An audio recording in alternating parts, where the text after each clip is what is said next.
Well, hello everyone. Welcome back for more Final Fantasy XI. We are up on the lovely floating island of Tulia, Ru'Aun Gardens, and we will be tackling sky content. Any veteran FF11 player probably has a lot of memories, whether you got to participate in the sky content or not. I myself didn't back when I played, so this will be the first real exposure I've had to it, and I wanted to make sure that we captured it on the series. So, the Sky NM gods used to be the baddest of the bad. There were entire link shells called Sky Link shells that were dedicated to hunting these bosses over and over again for the gear they dropped. The four Sky bosses are Genbu, the giant adamantoise, Seiryu, the blue dragon, Byakko, the white tiger, and Suzaku, the big scary phoenix bird looking thing.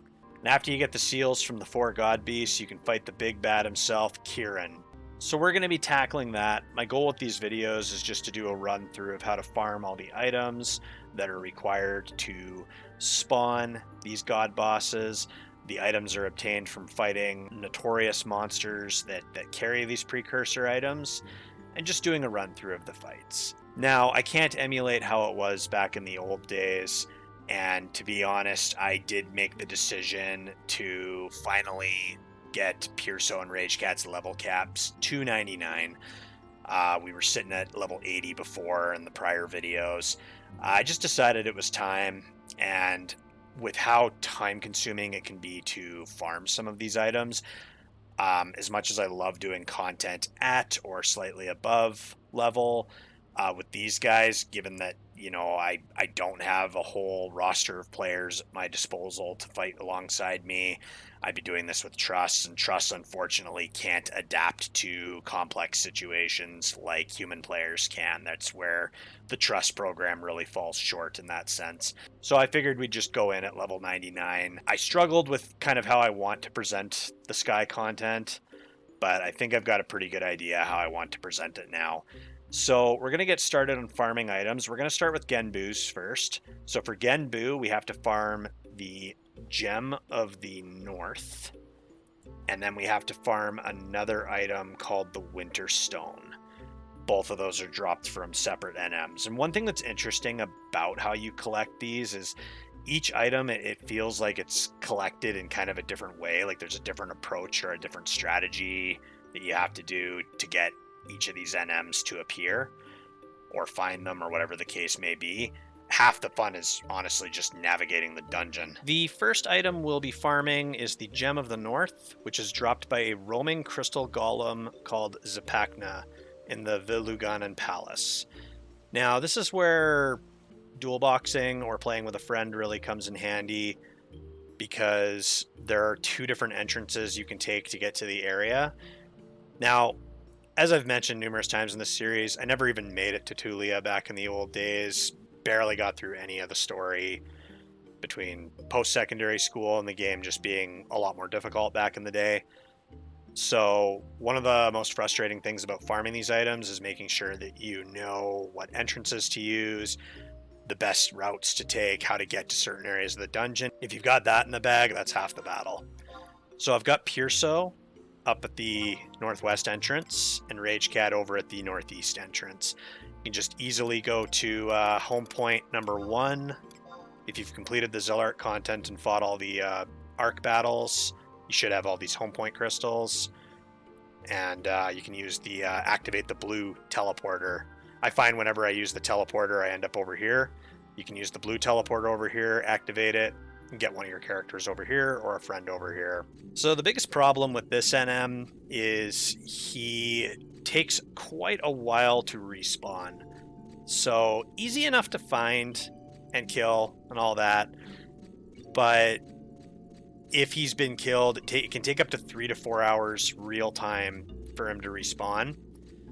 I mean, thankfully there's not a lot of competition for these NMs anymore in these days, because Sky is very much yesterday's news.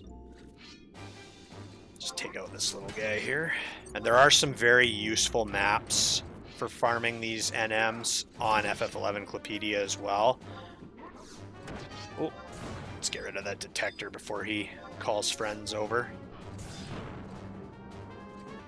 Yeah, the baddies in here will aggro you even at level 99.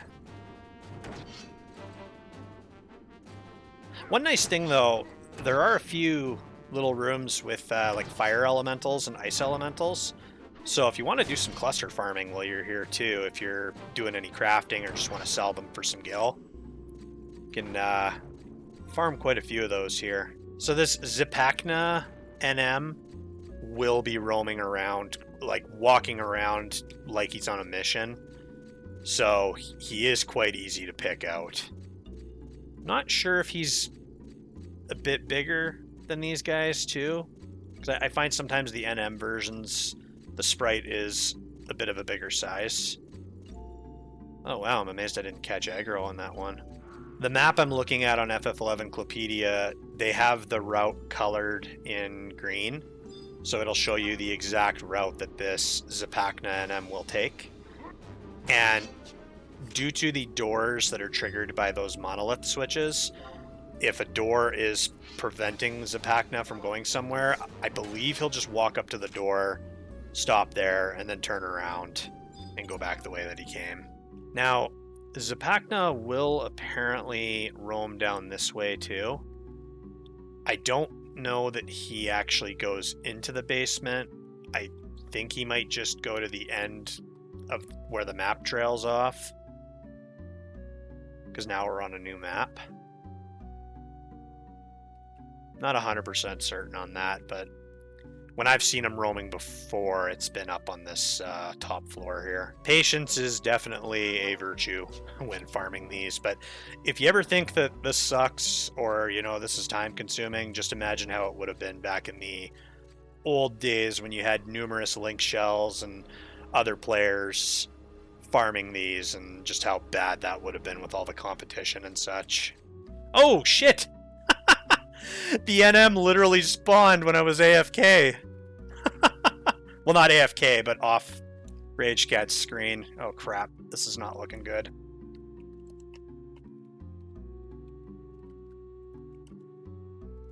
I better 100 fist this guy here.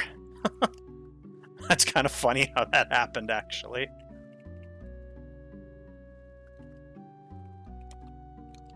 Tornado kick. There we go. So he will drop up to 2 Gems of the North. And it looks like he dropped just the 1. Perfect. Well, that was accidentally our first NM. It's a good thing I saw Ragecat's health going down.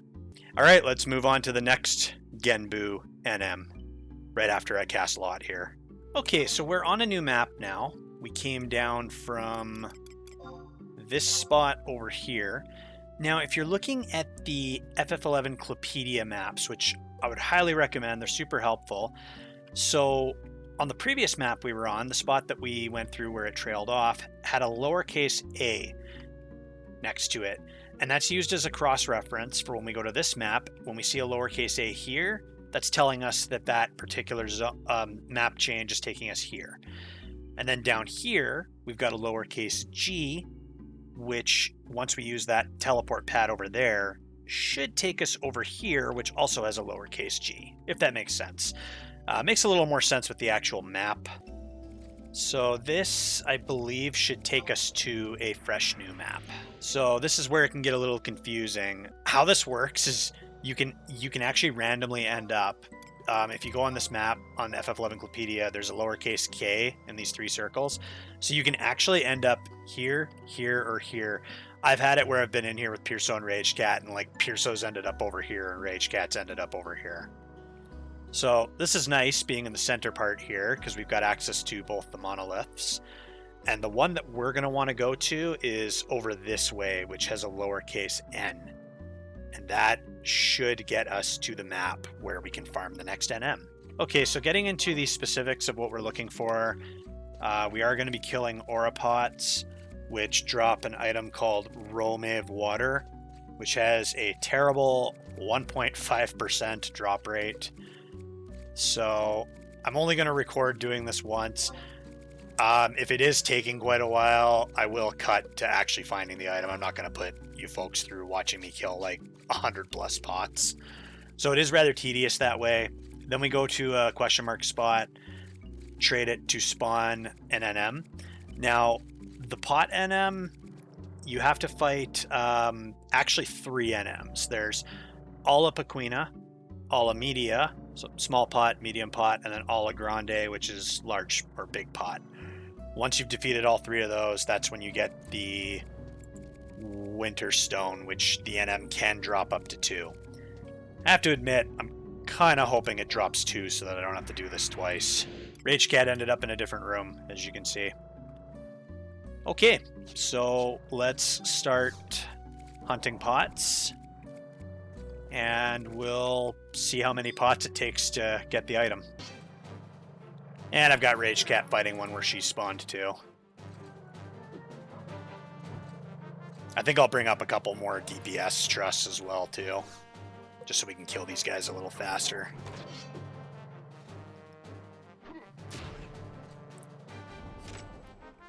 Oh, and we've got more elementals that could be farmed down here as well too. Oh, holy shit! 4 pots in and we already got the Romave spring water. Wow. And here I was thinking I'd have to turn the camera off to spare you folks some agony. Let's head to the NM spawn point, which should be just to the east of us. Like I said, I really hope that the enemy drops 2 Winter Stones, because I am planning to get the items on both Mrpierso and Ragecat so I can do 2 rounds of each boss. But we'll see how that goes. Okay, so there's a monolith. Let's get rid of this aura pot here super quick, just so we don't have any linkage. Not that I'm too worried, but better safe than sorry. And we've got some TP built up already too.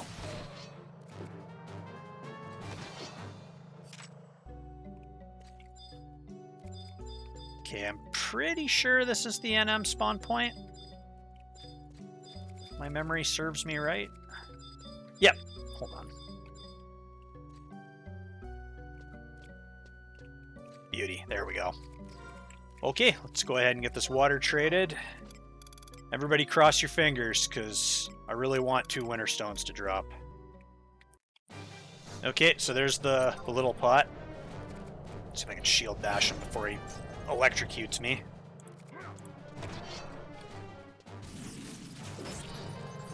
And get Ragecat in here. Oh, we're making quick work of this guy.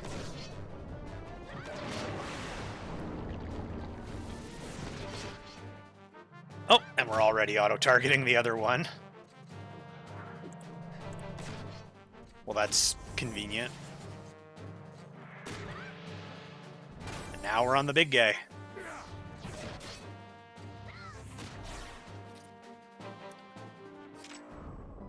Yeah!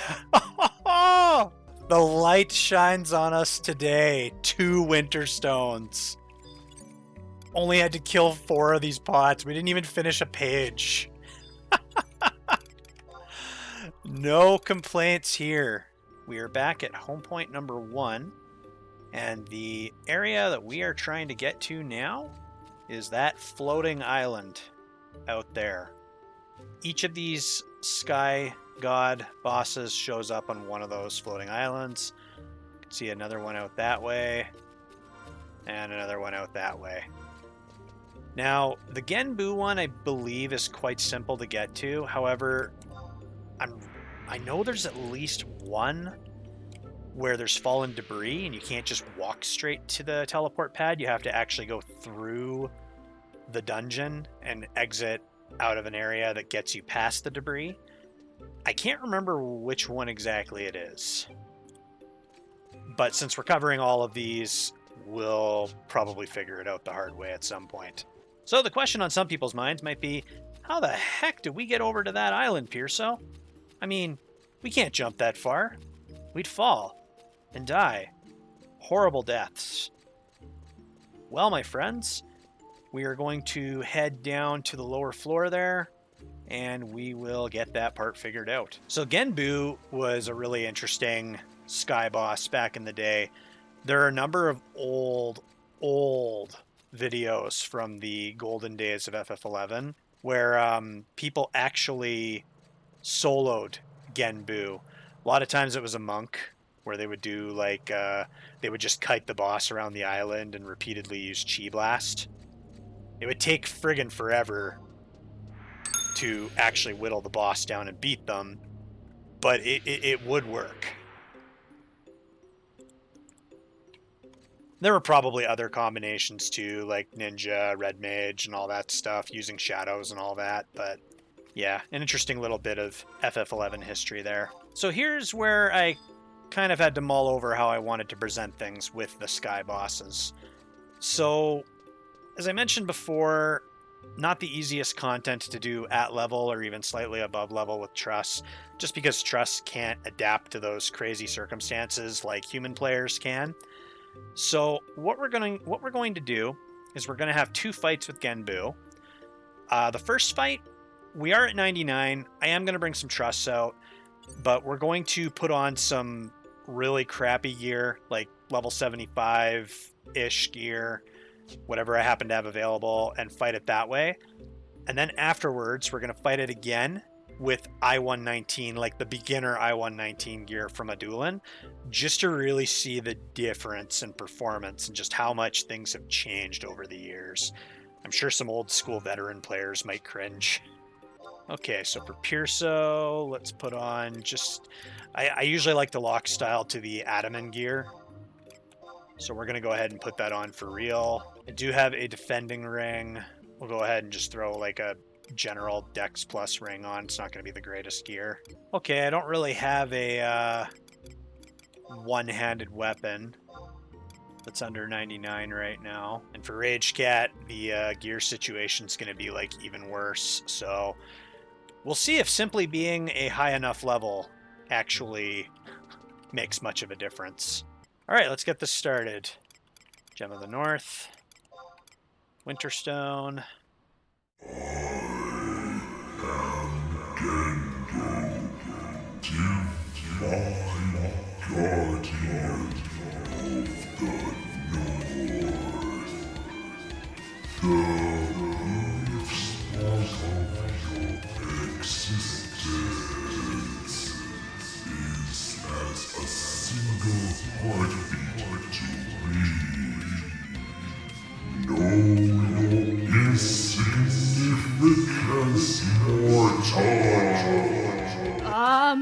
Mrpierso? Am I the only one hearing a booming voice, like, inside my head? There he is. The too turtley for turtledom man himself. Okay, Invoke. Flash. We're wearing pretty shit gear. Even though I don't have a shield. I'll still do my best to tank. Sentinel. Divine Emblem. Holy 2.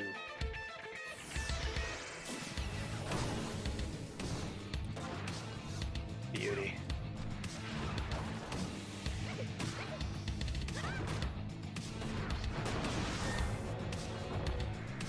Okay, so he's casting Waterga 3.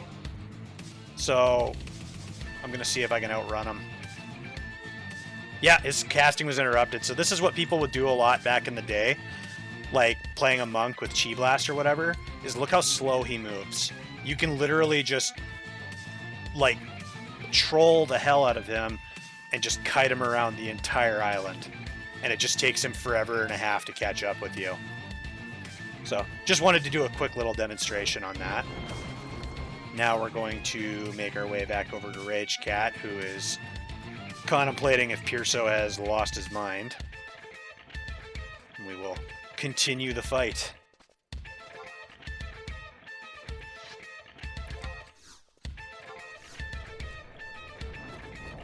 Okay, I'll come to you, Slowpoke.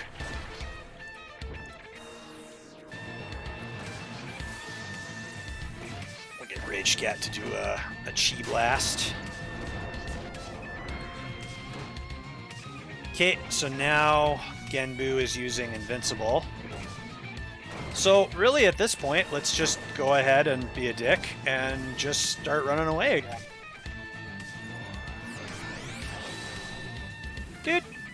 Do. Follow the asshole with the giant sword.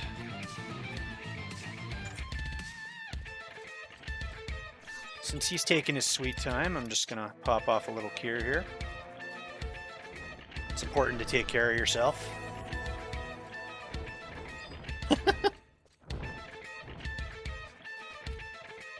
Did his invincible wear off? I don't think it did.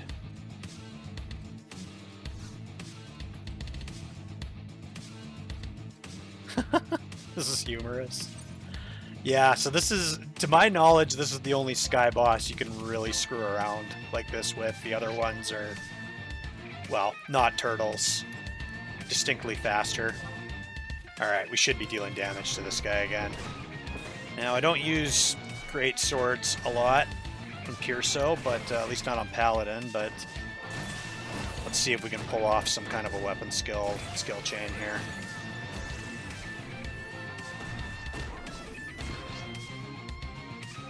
Nope, nothing on that one. So yeah, definitely, these used to be the baddest of the bad. I would argue this one is probably the easiest of the 4 sky gods, but definitely made a lot easier with the level cap being raised and all that. Okay, so Mrpierso obtained Genbu's shield. I just want to see what that looks like, actually. Genbu's shield. Oh! Oh, that's interesting. A paladin can't wear it. Huh. It's definitely more of like a mage kind of shield. Okay. That's interesting. It is worth noting, if you're fighting this boss multiple times, it does take 2 minutes real time after defeat for the question mark to respawn. Okay, so take 2 of the Genbu fight.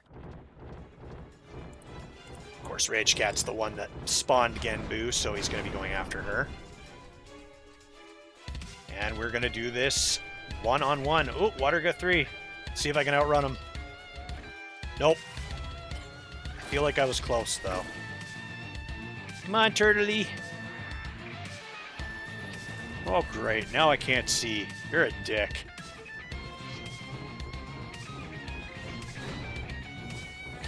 I just love how he just scuttles along. It's almost adorable if he wasn't a giant, ferocious god monster trying to kill me and send my soul to hell or something.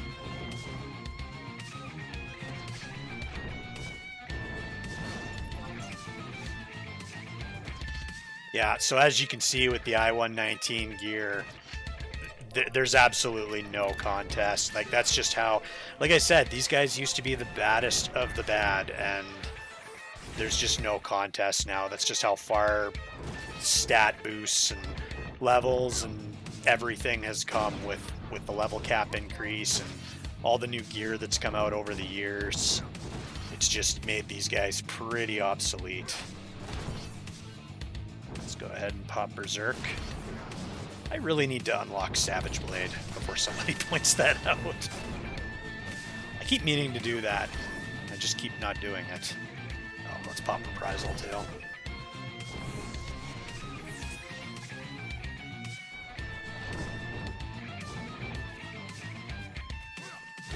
Oh no, I've taken a little bit of damage. I'd better run away and tend to my wounds. Hold on, I'm not ready. A little Cure 3 break.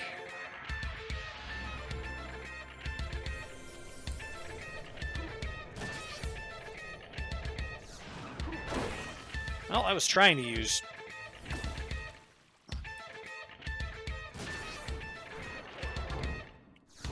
Gotta give Genbu credit, though. He's still trying to kill me. Yeah, if the opportunity ever does come up in the future to come and do these at or near level, I definitely wouldn't mind coming back for old time's sake and actually getting to experience this kind of sort of from the old days. Although a lot of people do play on private servers, which are not, for those of you who I mean, I'm sure most people watching have heard of private servers, but just in case you haven't, they're basically fan-made servers, not supported by Square Enix. There's a lot of like 75 cap servers where you can go and relive a lot of this stuff back in the old 75 cap era. So there are private servers where I'm sure there are still Skylink shells and these kinds of raids and all that. No flood for you. Stop it. Stop it. Aye. Well, that was a very delayed interruption, but an interruption nonetheless.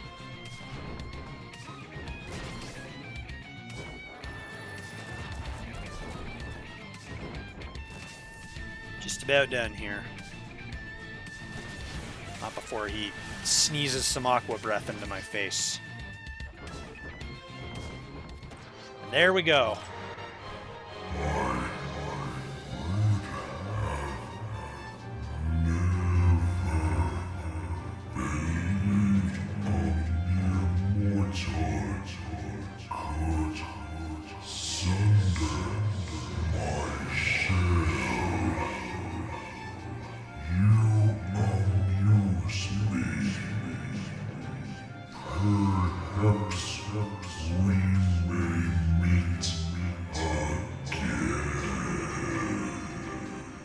I got some merit points from that.